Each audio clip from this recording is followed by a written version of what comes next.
श्री गणेशाय नमः। श्री सरस्वत्यै नमः। श्री गुरुभ्यो नमः। ओम नमः भगवते वासुदेवाय। श्री कृष्णः शरणं मम। सच्चिदानंद रूपाय विश्वोत्पत्त्यादि हेतवे तापत्रय विनाशाय श्रीकृष्णाय वयं नुमः। सत चित आनंद जिनका मूल स्वभाव है तथा जो तीनों प्रकार के पाप के नाश करता है, ऐसे सच्चिदानंद स्वरूप भगवान श्री कृष्ण को हम बारंबार वंदन करते हैं, प्रणाम करते हैं। परमात्मा के तीन रूप है, सत्य चित आनंद। सत्य प्रकट रूप में है, चित्त मौन है और आनंद अप्रकट रूप में है। आनंद किस तरह से अप्रकट में है? जैसे दूध के अंदर मक्खन और घी छुपे हुए रूप में रहते हैं, वैसे ही आनंद हमारे अंदर अप्रकट रूप में है और सत्य प्रकट रूप में है। प्रभु की प्रार्थना, प्रभु की भक्ति का अधिकार सभी को प्राप्त नहीं होता। इस अधिकार को प्राप्त करने के लिए ईश्वर के प्रति समर्पित होना पड़ता है। ऐसा समर्पण कि सब कुछ सर्वस्व निछावर कर दो। कबीरदास जी का एक दोहा है, कबीरा यह घर प्रेम का खाला का घर नहीं, शीस उतारे भूमि धरे सोई पेठे घर माही। जो अपना सिर उतार करके अपना सर्वस्व समर्पण करने की जिसके अंदर पात्रता है, वही भगवान की भक्ति का पात्र है, वही भगवान की भक्ति कर सकता है। एक बार की बात है, 88,000 ऋषियों ने, जिसमें कोई 95,000 वर्ष के ऋषि थे, कोई ऋषि हजारों वर्षों की आयु वाले ऋषि नैमिषारण्य नामक तीर्थ में जाकर के सूत जी महाराज से प्रार्थना करते हैं कि ये जगत के जो तीन ताप है, दैविक, देहिक और भौतिक ताप जो है, इन तापों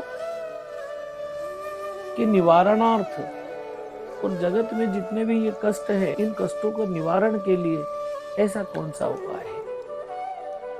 सोनक जी ऋषि के नेतृत्व में सूत जी महाराज से जाकर के प्रार्थना करते हैं।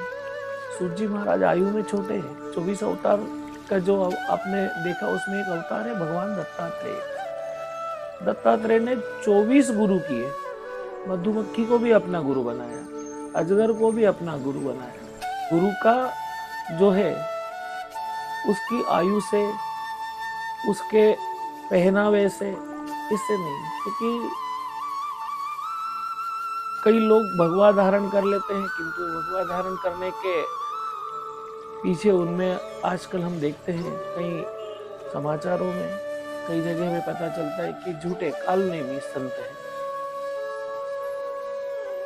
तो सच्चे संत कैसे होने चाहिए? सूत जी जैसे, जो भगवान की भक्ति में ऐसे लीन है कि वो सीधे उनका तारतम्य ईश्वर से है।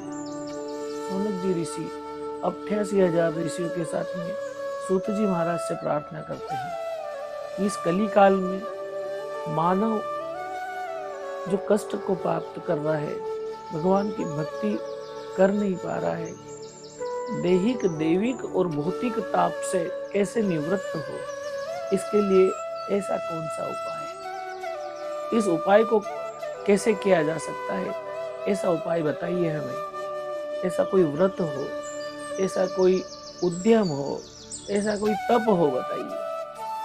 सूत जी महाराज कहते हैं कि मैं आपके शंका का निवारण करने के लिए प्रभु की आज्ञा से यहाँ नैमिषारण्य में आपको दैहिक, दैविक, भौतिक जो ताप है, इनके और भगवान की भक्ति कैसे की जाए, भगवान की भक्ति को कैसे प्राप्त किया जाए,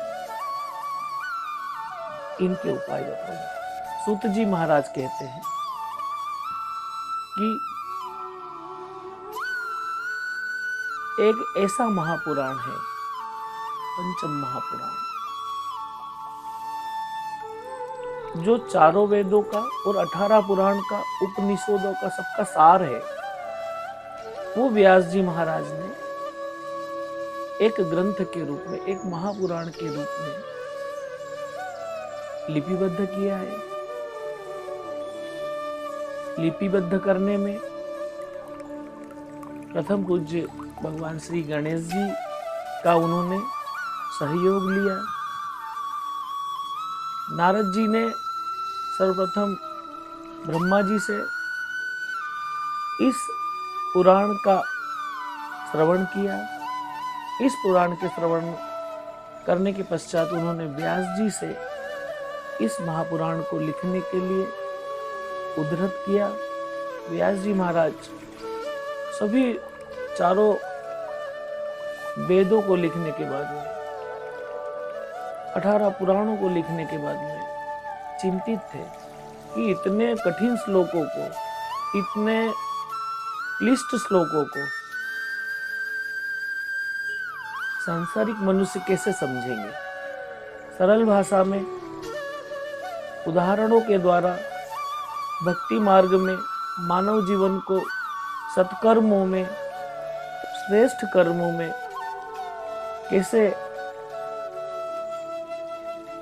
लगाया जावे, इसको देखते हुए उन्होंने भगवान का ये जो वांगमय स्वरूप है, पंचम वेद